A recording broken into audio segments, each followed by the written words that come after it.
Voilà les amis, bonjour à tous et à toutes.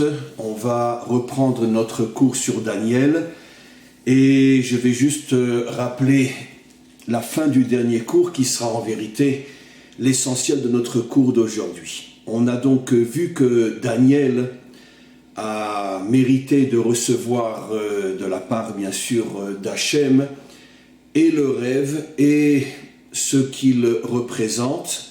Parce que, comme on se le rappelle, Nabuchodonosor avait rêvé, mais avait oublié à la fois et le rêve et bien évidemment son interprétation. Il avait fait condamner à mort tous ses conseillers, tous ses sages, tous ses magiciens, parce qu'il n'avait pas été capable de lui révéler le rêve que Nabuchodonosor avait oublié et son interprétation. Finalement, Daniel prie, et Hachem lui révèle et le rêve et l'interprétation. Alors, de quoi s'agit-il? On s'était arrêté sur la description du rêve, mais bien évidemment, on n'avait pas commencé à expliquer, et il nous faudra quelques cours pour pouvoir arriver à notre niveau à expliquer de quoi il s'agit. Alors, Nabuchodonosor a rêvé donc d'une statue qui a une tête en or, qui a le haut du tronc en argent, qui a le bas du tronc en cuivre, qui a les jambes jusqu'aux genoux en fer. Attendez, je vais faire le malin en me rappelant par cœur et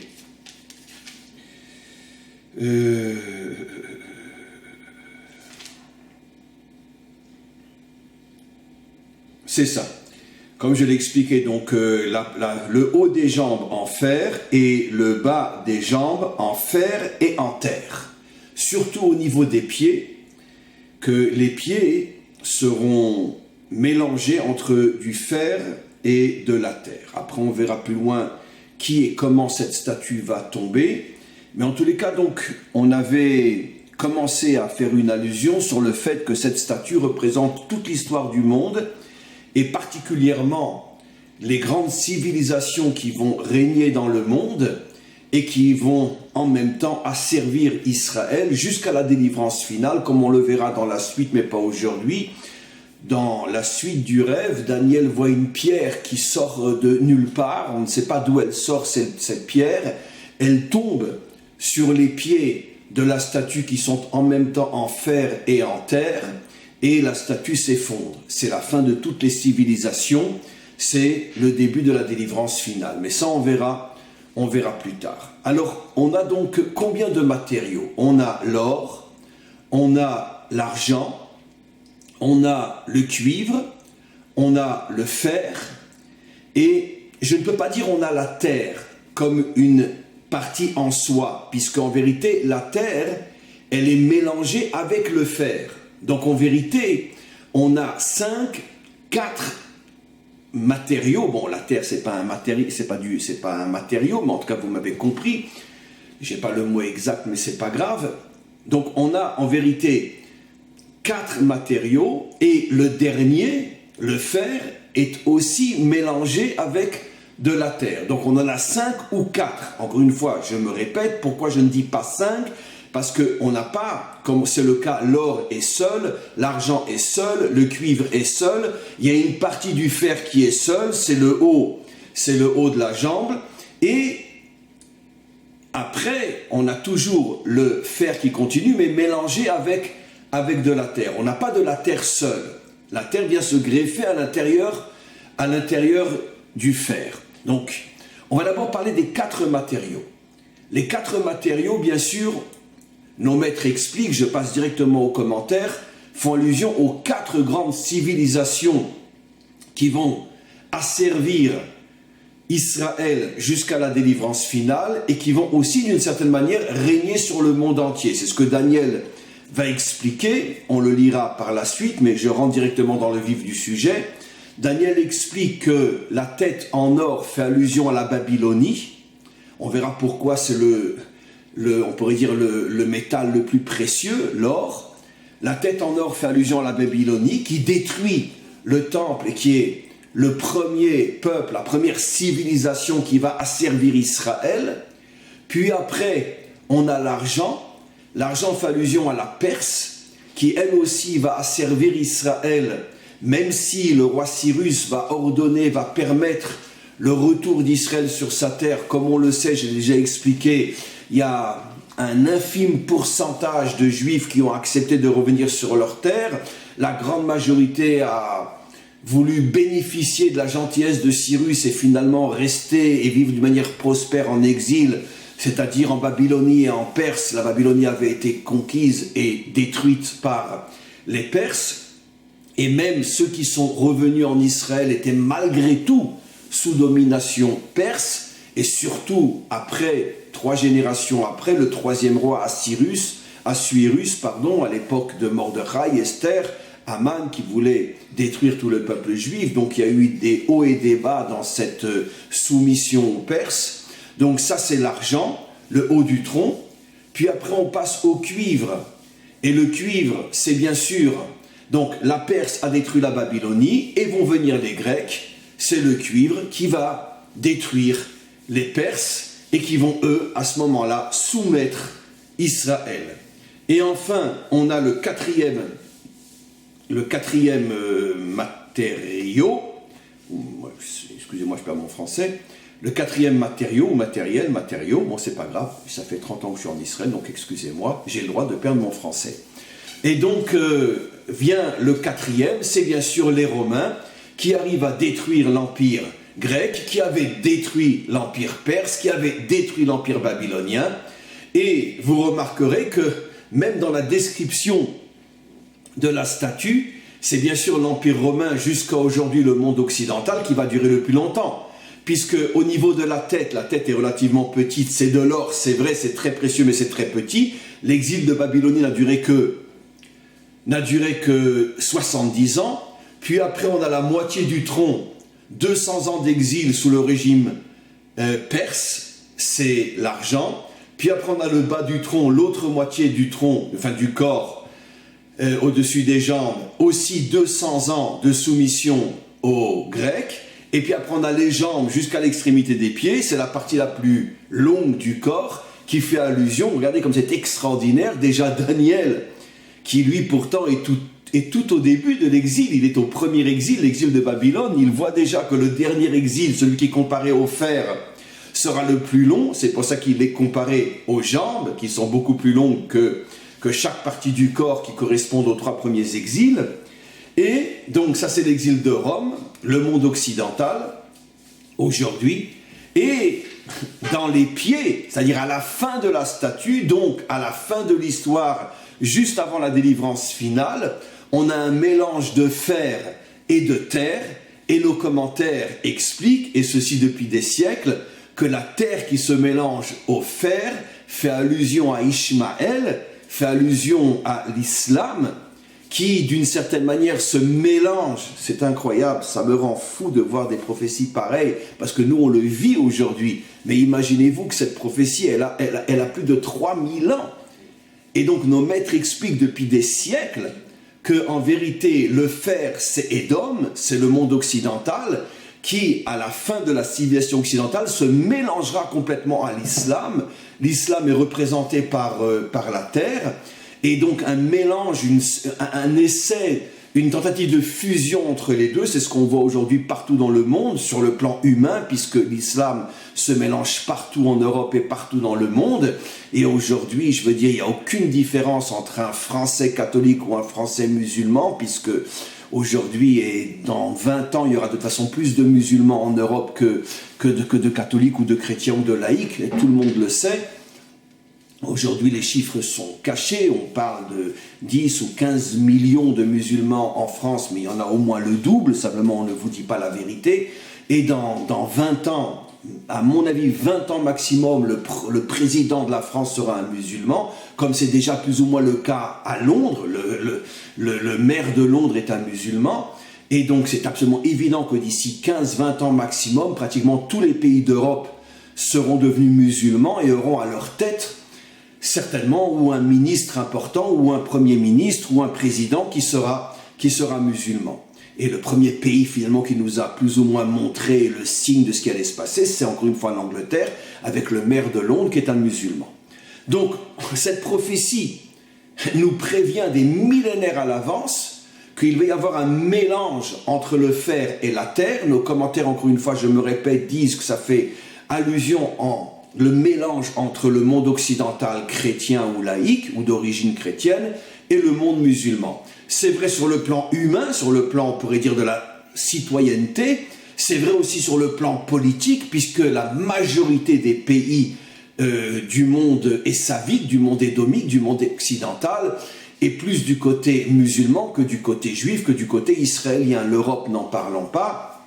L'Amérique, ça dépend plus ou moins si c'est les démocrates ou les républicains, mais de toute façon, comme j'ai déjà annoncé, lorsque les démocrates vont revenir au pouvoir, ils vont être pires que Hitler à l'égard des Juifs et à l'égard d'Israël. Et malheureusement, je sais que je dis la vérité et que je ne me trompe pas. J'en profite pour dire à tous les Juifs qui sont aux États-Unis de se dépêcher de partir de là-bas. Sinon, ils ne partiront plus, ou ceux qui partiront partiront sans rien. Et écoutez-moi, je dis la vérité vraie, l'histoire va se répéter, et plus cruellement encore qu'à l'époque d'Hitler et des nazis, quand les démocrates vont revenir au pouvoir. Peut-être pas Biden, parce que Biden n'est pas un anti-juif, mais en tous les cas, c'est une question de quelques années, les démocrates sont plus antisémites et plus antisionistes que ne l'était Hitler. Et malheureusement, un jour, tout le monde verra que j'avais raison. Mais quoi qu'il en soit, donc plus ou moins le monde occidental, donc d'origine essavique, est anti-juif, anti-Israël, surtout antisioniste, puisque l'antisionisme a remplacé l'antisémitisme. Et donc, à tous les niveaux, sur le plan de la citoyenneté, sur le plan politique, sur le plan international, on voit vraiment, comme dans la vision de cette statue, telle que nos maîtres expliquent depuis des siècles, qu'il y aura une tentative de fusion entre le fer et la terre, mais d'un autre côté, l'image aussi est très très belle, parce que même s'ils essayent de se mélanger, tout le monde sait qu'on ne peut pas mélanger le fer et la terre, ça ne se mélange pas. Ça veut dire que finalement, chacun reste plus ou moins ce qu'il est. La terre reste de la terre et le fer reste du fer. Et là aussi, on a une allusion, mais fabuleuse, à couper le souffle. Parce que dans l'Europe, il y a toujours eu des mélanges. Moi, je me rappelle, il y a plus de 40 ans, il y avait des Portugais, il y avait des Polonais, il y avait des Italiens qui, comme travailleurs, venaient travailler en France. Mais avec les années, les décennies, ils se sont complètement assimilés, ils sont devenus véritablement français, ils ont adhéré totalement, absolument on pourrait dire à l'identité française. De même, l'Amérique, n'en parlons pas, l'Amérique a été composée de peuples venant du monde entier, mais tous sont devenus 100% américains. Donnons un exemple simple, parmi les plus hauts gradés dans tous les secteurs de la vie politique et économique américaine, à titre d'exemple, on trouve des Chinois. Il y a des Chinois dans la CIA, il y a des Chinois dans tous les aspects les plus importants, les plus, on pourrait dire, vitaux de la vie américaine. Et pourtant, on sait très bien que entre l'Amérique et les Chinois, ça va pas extraordinairement bien, surtout en ce moment. Alors, comment c'est possible qu'on laisse des Chinois arriver à des niveaux aussi importants dans la CIA ou dans le FBI ou dans l'économie ou peu importe? Parce que ces Chinois-là se sont complètement intégrés. Si ce n'est la couleur de leur peau, ils sont 1 milliard de % américains. Ils sont prêts à mourir pour l'Amérique. C'est vrai pour les Irlandais, c'est vrai pour les Écossais, c'est vrai pour les Italiens, ceux qui à l'origine viennent d'Italie ou de Sicile ou de Corse ou peu importe. C'est-à-dire que tous ces pays qui ont intégré des immigrés, les immigrés se sont complètement, on pourrait dire, identifiés à l'identité du pays qui les a accueillis, à l'exception, avec bien sûr des milliers de nuances, je parle d'une manière globale et vous savez tous et toutes que j'ai raison, à l'exception du monde musulman. Le monde musulman ne s'intègre pas et ne s'intégrera jamais. Encore une fois, ne me prenez pas la lettre, il y a des milliers d'exceptions.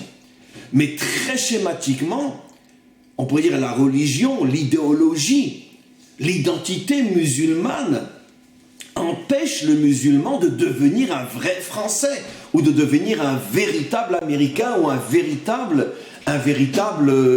Suédois ou peu importe. Avec encore une fois bien sûr des exceptions. Mais je parle on pourrait dire, de la grande image. Au niveau de la grande image, c'est absolument impossible. Pourquoi?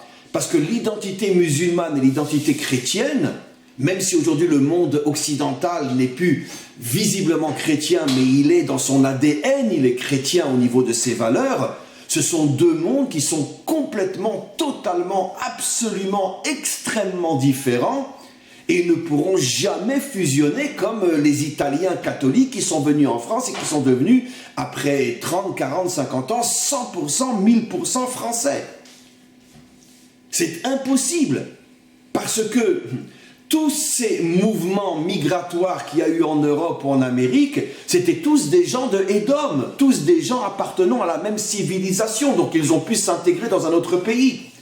Mais l'islam vient d'une idéologie, d'une foi, d'une religion, d'une identité qui est à l'extrême opposé de l'identité occidentale, et donc ils ne pourront jamais fusionner, même s'ils sont ensemble sur le plan national ou sur le plan politique et international. Il y a un essai de fusion, comme nos maîtres expliquent, et évidemment, je n'ai pas besoin de répéter ce que j'ai déjà enseigné des milliards de fois. La raison fondamentale pour laquelle ils essayent de s'unir, bien qu'ils n'y arriveront jamais, c'est parce qu'ils ont un but commun, la destruction du peuple juif et de l'État d'Israël. Parce que et l'un et l'autre sont dérangés par l'existence du peuple juif. Donc ils essayent de s'unir pour pouvoir détruire Israël, et on le voit clairement sur le plan politique et dans tous les autres domaines de la vie au niveau de l'actualité, mais surtout sur le plan politique, l'antisionisme, etc. Donc on voit que cette image est d'une précision mais bouleversante. Bouleversante. Comment le prophète Daniel, puisque c'est dans le livre de Daniel, mais enfin en réalité c'est Nabuchodonosor, comment Nabuchodonosor, pourquoi je dis Daniel, Nabuchodonosor a rêvé jusqu'à la fin de l'histoire de la manière la plus précise, dans les moindres détails, c'est plus scientifique que la science, d'avoir vu qu'un jour le fer et la terre essayeraient d'être ensemble, mais le fer restera du fer et la terre restera de la terre, ils n'arriveront pas à fusionner. Et d'ailleurs, c'est ce que le Malbim, j'ai déjà fait un cours il y a fort longtemps là-dessus, le Malbim explique que c'est ça la guerre de Gog et Magog contre Israël. C'est encore une fois cette tentative d'union entre le monde chrétien et le monde musulman. Ils vont s'unir, ils vont essayer de s'unir pour détruire Israël. Et finalement, au lieu de détruire Israël, ils vont s'auto-détruire les uns les autres parce qu'ils se détestent encore plus qu'ils détestent ensemble Israël. Et donc finalement, c'est ce qui va nous sauver, nous. C'est que dans un premier temps, ils vont donner l'impression de venir ensemble contre nous. On le voit déjà sur le plan politique. Mais finalement, les différences entre eux sont tellement énormes que finalement, ça va leur exploser la figure. Et au lieu de s'unir contre nous, ils vont s'entretuer les uns les autres. Et c'est ce qu'on verra très prochainement. Et de toute façon, c'est ce qu'on voit aussi. Et je ne fais que finalement, je ne fais qu'interpréter l'histoire. D'un côté, les Occidentaux essayent d'être avec l'islam, et de l'autre côté, il y a constamment du terrorisme en Europe, du terrorisme en Amérique. Il y a constamment des guerres entre finalement les Occidentaux et les musulmans. Ça change, une fois c'est les uns, une fois c'est les autres. Mais donc, c'est un véritable, on pourrait dire un véritable de tsunami d'incompréhension. On est ensemble, on n'est pas ensemble, on est avec vous, on est contre vous, et finalement, ils n'arrivent pas à se mettre ensemble. C'est ça, encore une fois, l'image de ce fer qui n'arrivera jamais à se fondre dans la terre, ou la terre qui se fondra dans le fer. Mais ça, c'est les pieds. Alors, on va maintenant poser la question, pourquoi 4 matériaux? Bien qu'il y a encore une fois la terre, mais j'expliquerai plus tard. D'abord, les 4 matériaux fondamentaux qui sont l'or, l'argent, le cuivre et le fer. Alors, pourquoi ces 4 matériaux? J'ai déjà expliqué, en bien sûr traduisant ce que nos maîtres expliquent, entre autres le Hari Akadosh, que les 4 exils font allusion à la volonté des nations de voiler les 4 lettres du nom divin. C'est la raison pour laquelle, au moment de la délivrance finale, il est dit « En ce jour, son nom sera un ».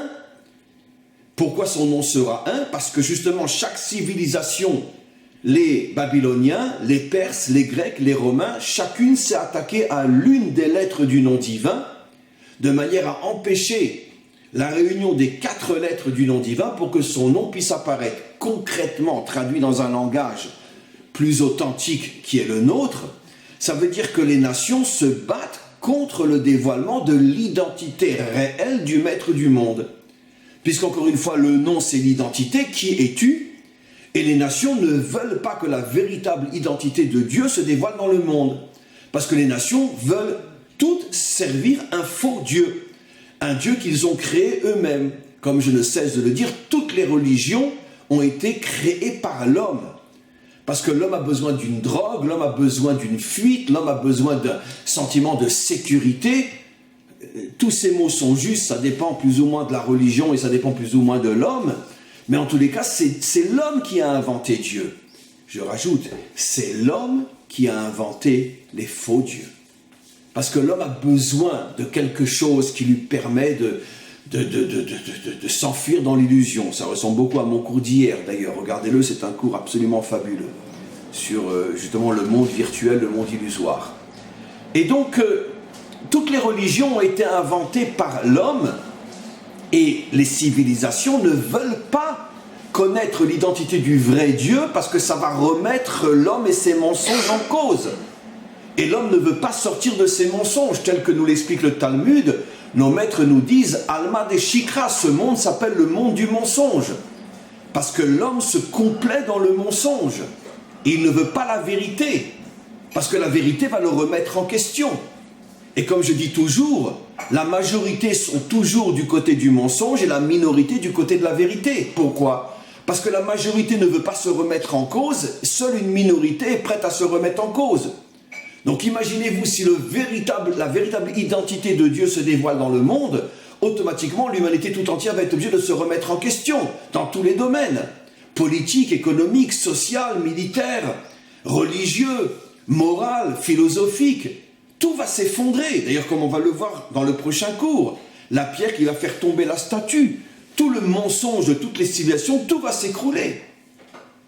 Donc, c'est pour ça que chaque civilisation a essayé de voiler l'une des lettres du nom divin. Ça, c'est des codes, c'est des métaphores. Traduit en français, ça veut dire que chaque civilisation fait tout pour voiler une partie du nom divin, c'est-à-dire une partie de l'identité divine, de manière à ce que la véritable vérité ne puisse pas se dévoiler dans le monde. Et comme, bien sûr, celui qui est censé être le porteur, le diffuseur de la véritable identité divine, c'est le peuple juif, vous comprenez maintenant quelle est l'origine première, fondamentale, authentique de l'antisémitisme ou de l'antisionisme, ce qui est exactement la même chose, c'est que les nations savent que tant que le peuple juif existera, elles sont dans le risque et le danger de devoir un jour se soumettre à la véritable identité divine.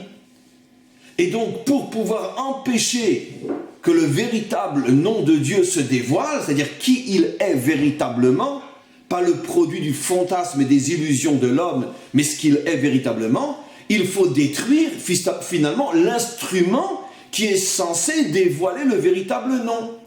Et l'instrument qui est censé dévoiler le véritable nom, c'est bien sûr le peuple juif. Donc maintenant vous avez compris l'origine première fondamentale de ce qu'on appelle l'antisémitisme ou l'antisionisme. C'est ce refus absolu de se soumettre au vrai Dieu, et la seule possibilité à leurs yeux, pour finalement se préserver de cette soumission, c'est de détruire l'instrument qui est censé dévoiler la véritable identité de Dieu, et c'est le peuple juif. Voilà le secret de millénaires de souffrance, de poursuite, de persécution et d'extermination. Ce n'est que pour ça. Que pour ça. De là, vous pouvez voir et vous pouvez comprendre pourquoi le dernier exil est le plus long et pourquoi a-t-il été le plus cruel. Les Babyloniens, les Perses et les Grecs ensemble n'ont pas fait le milliardième aux Juifs de ce que le dernier exil qui commence avec Rome, a fait aux Juifs depuis 2000 ans. Et pourquoi ? De là, je vous laisse deviner vous-même. De là, vous comprenez que finalement, au niveau des dirigeants, au niveau des institutions représentatrices de la religion, vous comprenez que c'est ce que j'appelle moi, on pourrait dire les institutions chrétiennes, sont les plus virulentes, les plus cruelles, les plus anti-juifs, il semblerait que justement, dans la dimension chrétienne, se cache quelque chose qui fait que plus que tous les autres, ils ne peuvent en aucun cas accepter et supporter les Juifs. Alors écoutez, encore une fois, il y a surtout aujourd'hui des milliards de nuances à ce que je dis. Mais moi, je parle de la grande image. Je parle de ce qui s'est passé pendant 2000 ans. D'accord? Pendant 2000 ans jusqu'à pratiquement ces dernières décennies, sauf que l'antisémitisme a été remplacé par l'antisionisme, chaque Noël, chaque Pâques, chaque Noël, les Juifs se cachaient sous terre parce qu'ils savaient qu'en sortant de l'église, ils allaient être massacrés. Pendant des millénaires. Maintenant, vous, on ne vous raconte pas l'histoire, on vous ment. Mais sachez-le, pendant presque 2000 ans, sans la moindre exception, tous les Juifs d'Europe étaient massacrés, violés, éventrés, décapités, à chaque Noël et à chaque Pâques. Oui. Sans compter qu'entre les deux fêtes chrétiennes, ça n'arrêtait pas. Et ne parlons pas de la Shoah. D'accord? Ne parlons pas de la Shoah. Aujourd'hui, on a des preuves claires, absolues. Je ne sais pas si vous le savez en France, mais partout dans le monde, on commence à le savoir, que le pape était parfaitement au courant de tout ce que Hitler faisait. Aujourd'hui, il y a des documents officiels qui ont été, je ne sais pas pourquoi et comment, qui ont été publiés.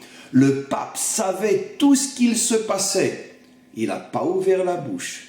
Plus que ça, vous savez tous et toutes que la plupart des chefs nazis qui sont arrivés à quitter l'Allemagne après la fin de la guerre sont passés par le Vatican, ont été habillés en prêtres, en cardinaux et en curés, et ont pu s'enfuir en Argentine, en Amérique surtout. Les Américains ont récupéré tous les savants nazis, ou en Syrie ou en Égypte, en passant tous par le Vatican. Tous.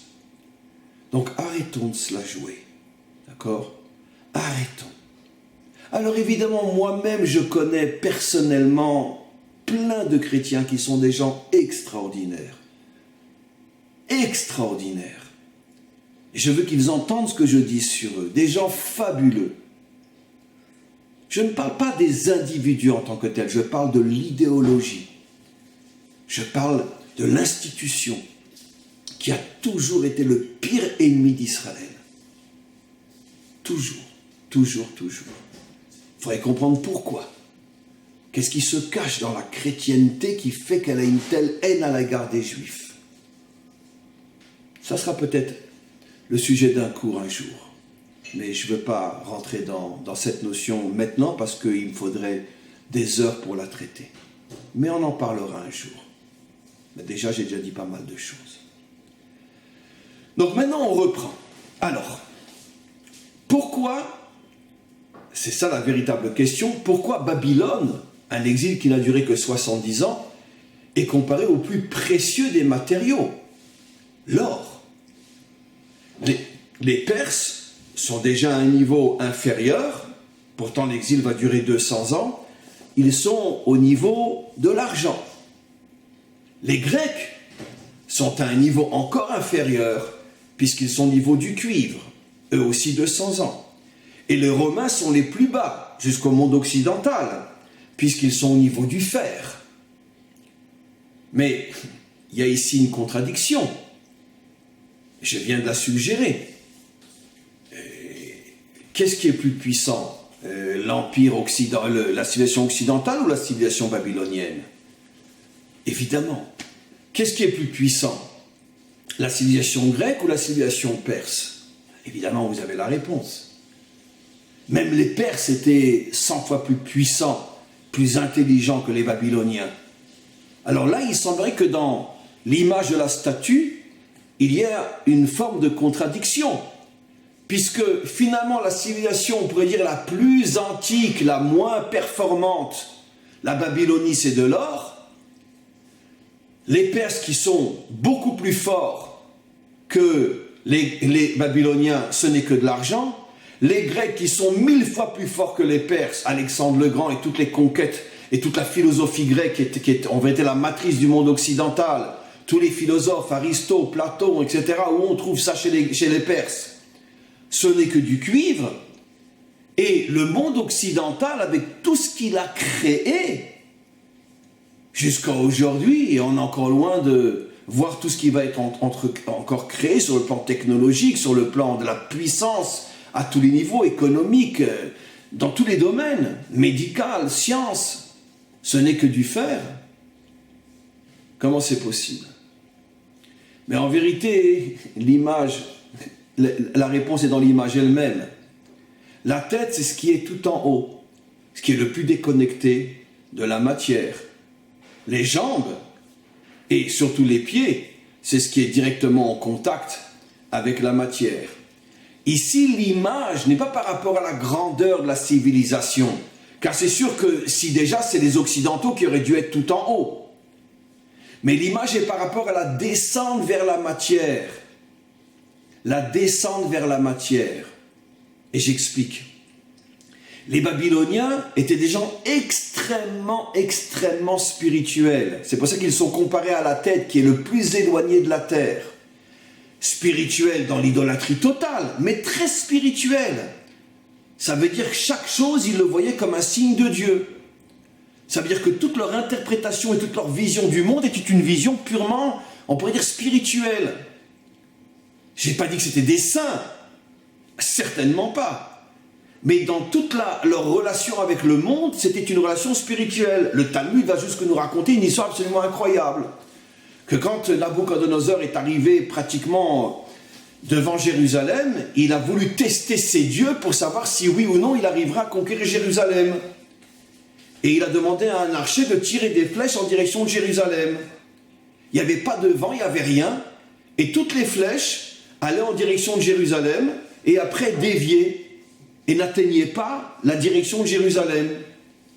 Et tout de suite, il a compris que c'est un signe de la part de ses dieux comme quoi il n'arrivera pas à conquérir Jérusalem.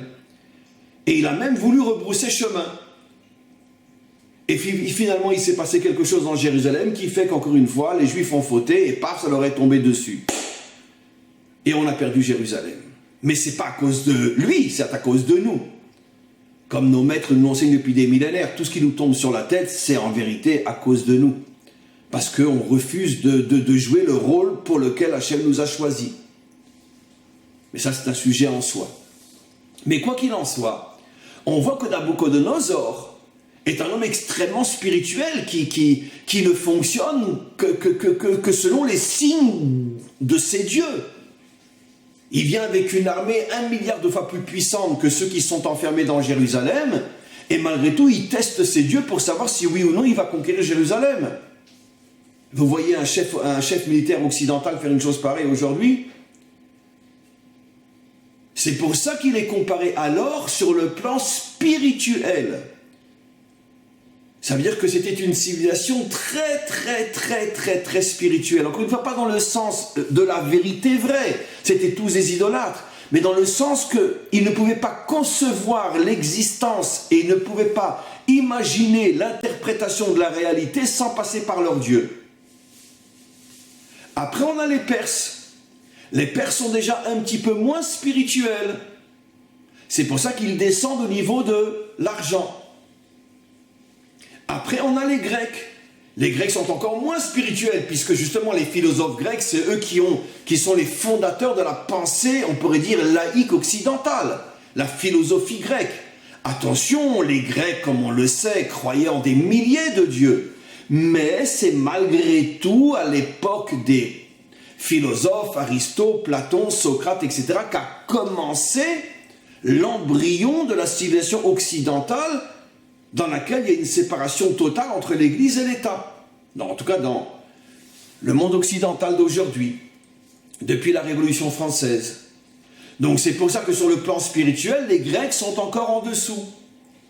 Et puis après vient le monde romain, même si le monde romain pendant des siècles est catholique, ou les autres formes du christianisme, malgré tout c'est le monde occidental qui va finalement dévoiler ce qui était latent depuis toujours, la séparation entre le ciel et la terre, la séparation entre l'Église et l'État. C'est-à-dire la religion à l'Église et tout le reste, foutez-nous la paix. Un point c'est tout. Le monde est à nous, l'Église est au bon Dieu. Un point c'est tout. Et ça c'est l'idéologie, c'est l'âme du monde occidental. On continue à être croyants. Mais le bon Dieu à l'Église qui nous foute la paix dans nos bureaux. Très bien. Et donc, c'est ça la raison pour laquelle le matériau est moins précieux, mais parce qu'en même temps, on assiste à une descente vers la matérialité. Et qu'est-ce qu'on comprend? Que plus on descend vers la matérialité, plus on est puissant et moins spirituel. C'est pour ça que la tête, elle est la plus petite, elle est tout en haut. La plus spirituelle, mais très petite, l'Empire babylonien n'a pas duré longtemps. L'Empire perse, c'est déjà la moitié du tronc, c'est déjà beaucoup plus, parce qu'ils descendent vers la matière, donc ils sont plus puissants. Mais d'un autre côté, sur le plan spirituel, ils ne sont que de l'argent. Puis après les Grecs, c'est encore plus bas, eux sont du cuivre. Et puis après, la partie la plus grande du corps, les jambes, jusqu'aux pieds. Et là, c'est du fer. Ça veut dire le fer qui est le plus matériel de tous les matériaux. Donc on comprend que cette image, je ne sais pas si vous vous rendez compte comment on interprète ce rêve, la précision mais quasi scientifique, plus scientifique que la science, de cette vision-là. C'est une vision qui a eu lieu il y a 3000 ans, mes amis, 3000 ans. Mais comment Nabucodonosor, comment Daniel pouvait imaginer que le monde allait prendre la forme que nous connaissons, parce que nous en sommes les témoins, que le monde allait devenir de plus en plus puissant sur le plan matériel et de moins en moins spirituel, d'où la dépréciation des matériaux. C'est absolument fabuleux. Fabuleux. Maintenant, encore une explication. Chacun de ces 4 matériaux s'attaque à l'une des lettres du nom divin. Et les 4 lettres du nom divin, c'est un Yud, un He, un Vav et un E. Bien que dans l'attaque du dernier E, on en parlera dans le prochain cours, il y a aussi la terre, mais ça, je laisse ça pour le dernier cours, pour le prochain cours. Je parle uniquement que des 4 premiers matériaux. La Babylonie s'est attaquée au Yud. La Perse s'est attaquée au He. Les Grecs se sont attaqués au Vav, et les Romains, jusqu'à aujourd'hui, s'attaquent au dernier He. Yud, He, Vav, He. Les 4 lettres du nom divin. Alors, ça c'est des codes, c'est des métaphores. Qu'est-ce que ça veut dire au niveau du décryptage? La première lettre du nom divin fait allusion à la dimension la plus spirituelle du vrai Dieu, ce qu'on appelle la Chokhma. J'expliquerai plus dans ce cours, ce sera le prochain cours. La Chokhma, mais la Chokhma, je ne vais pas traduire par la sagesse, parce que dans ce cas-là, j'ai commis un crime à l'égard de la traduction. La Chokhma, comme nous disent nos maîtres, a Chokhma me'ayin timatse, c'est-à-dire traduit en français, la Chokhma, c'est la sagesse qui comprend que nous ne sommes rien et que tout vient d'Hachem. C'est ça la Chokhma. Maintenant, c'est cette prise de conscience que finalement, toutes mes forces, tout ce que j'ai, toute ma vie, toutes mes réalisations, sans l'énergie que Hachem diffuse en moi et dans le monde, rien ne serait possible, car si cette énergie se retirait du monde, on retournerait tous au néant, comme si on n'avait jamais existé. Donc nous n'existons que grâce à cette énergie. Et donc c'est pour ça que je prends conscience que finalement je ne suis rien sans l'énergie divine. Qu'est-ce que ça veut dire que les Babyloniens ont voulu s'attaquer à ce Yud? Ça veut dire que, pas attaquer dans le sens de détruire, de nier, mais de récupérer. C'est-à-dire que ce n'est pas le vrai Dieu qui donne cette énergie, c'est nos idoles à nous. Qu'est-ce que j'ai expliqué? Que les Babyloniens ne faisaient rien, ne pensaient rien, ne disaient rien, ne faisaient rien sans s'en remettre au Dieu.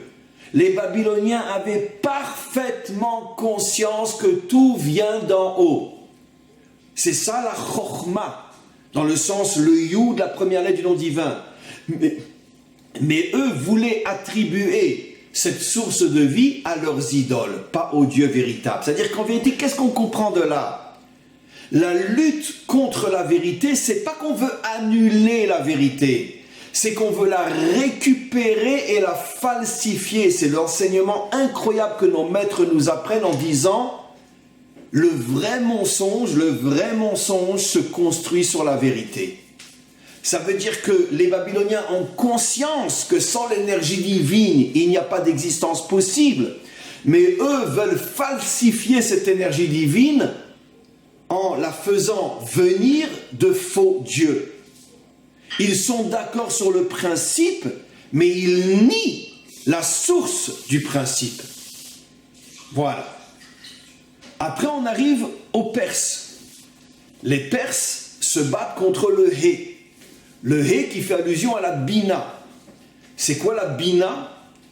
C'est l'intelligence réelle de l'homme qui prend conscience que finalement, l'homme a été créé pour être l'associé d'Hachem et de vivre avec Hachem et qu'ensemble, ils ont un projet à réaliser, amener la perfection dans ce monde matériel et finalement unir les hommes, amener la paix, l'entente, le respect et construire une humanité qui véritablement a de vraies valeurs morales et spirituelles. Ça, c'est la Bina. Il y a des milliards d'autres explications, mais je choisis celle qui m'intéresse dans ce cours. Ça, c'est la Bina. Les Perses, comme les Grecs, comme les Babyloniens, ne veulent pas détruire la Bina, mais veulent récupérer la Bina pour eux. Dites-moi, mes amis, vous savez comment Cyrus est appelé dans la Bible? Comment? Oh, c'est tellement fort, c'est tellement incroyable que j'arrive même pas à parler. Il est appelé Mashiach Hashem, le Messie de Dieu. Quoi? Cyrus, le roi perse, est appelé le Messie? Mais comment c'est possible? Mais parce qu'il a voulu devenir l'associé de Dieu dans le projet divin. La première chose que fera Cyrus après avoir écrasé l'empire babylonien: je libère tous les Juifs, rentrez en Israël, reconstruisez le temple et priez pour la réussite de mon empire. Cyrus a compris que finalement l'homme a été créé pour s'associer à Dieu dans le projet divin. C'est pour ça que tout de suite il libère les Juifs. Malheureusement, les Juifs, on les connaît, d'accord? Heureux comme un Juif à Miami, heureux comme un Juif dans le 16e. Il n'a pas envie de quitter la Perse quand on a un si bon roi qui va nous permettre de faire de bonnes affaires. On n'a pas envie de partir. Mais bon, on les connaît, les Juifs, c'est comme ça. Mais quoi qu'il en soit, Cyrus, lui, veut devenir l'associé de Dieu. Et donc, pour devenir l'associé de Dieu, il faut faire du bien à son peuple. Retourner à Jérusalem. Et c'est pour ça que la Torah l'appelle Mashiach Hashem, le Messie de Dieu. Parce que qu'est-ce que ça veut dire Mashiach? C'est pas toutes les bêtises qu'on nous enseigne depuis des millénaires. Mashiach signifie quelqu'un qui est totalement associé à Dieu dans le projet divin. C'est ça Mashiach, c'est rien d'autre. Et même un non-juif idolâtre peut s'appeler Mashiach, parce que Cyrus pouvait être sûr que c'était un grand idolâtre. Donc, qu'est-ce qu'il a voulu faire, Cyrus? Il a voulu récupérer le projet divin qui a été confié à Israël, d'être l'associé de Dieu. Il a voulu le récupérer pour lui. Et bien, en faisant du bien, son intention était malgré tout négative. C'est moi qui représente le Hé, c'est pas vous. C'est moi qui vous libère, c'est moi qui vous ramène en Israël. Et même quand vous y serez, je reste votre patron. C'est moi l'associé de Dieu, c'est pas vous. Voilà, regardez comme c'est beau, comme ça correspond. Wow, je sais pas, c'est magnifique. Le Vav. Le Vav, c'est le monde des qualités. La bonté, la rigueur, l'équilibre, la vérité, la détermination, la louange, les 6 valeurs fondamentales dont on a déjà des milliers de fois parlé. Eh bien, c'est toute la philosophie grecque qui cherche finalement à faire de l'homme l'humanisme. Un homme élevé, un modèle. Eh bien, eux aussi, ils veulent récupérer le Vav. Le Vav parle de la construction morale de l'homme, et les Grecs disent non, non, non, non, c'est nous qui allons construire l'homme et sa moralité. On n'a pas besoin de la Torah pour ça. On est capable de se construire, nous les hommes, sans la Bible. Ils veulent récupérer le Vav. Et le dernier c'est bien sûr la Malchut, la royauté, traduit dans un langage moderne, la puissance, le pouvoir. C'est toute la civilisation romaine jusqu'à aujourd'hui. Et moi, et moi, et moi.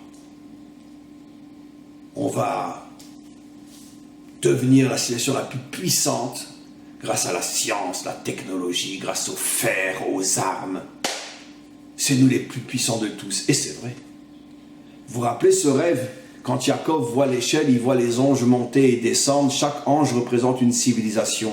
Et le dernier ange qui représente la force de Édom, il la voit monter, monter, monter, monter, monter, et il ne redescend pas. Il s'étonne, il demande à Dieu, mais quand il va redescendre?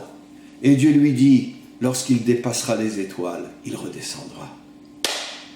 C'est un midrash qui a plus de 2300 ans. Comment nos maîtres pouvaient savoir qu'un jour la civilisation occidentale dépasserait les étoiles et qu'à ce moment-là, elle retomberait? Comment ils pouvaient savoir?